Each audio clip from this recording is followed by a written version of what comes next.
When it comes to ruminating, you really need to identify and separate the difference between a thought and thinking, and they are different. I know right now you probably are thinking a lot that these things are just happening to you and you're having intrusive thoughts all day.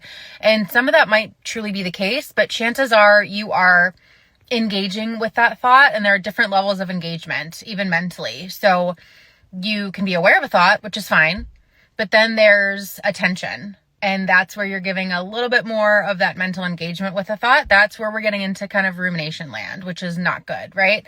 And then even beyond just giving it attention is where you start to analyze. And that's really not helpful. So we need to understand the difference between a thought and thinking.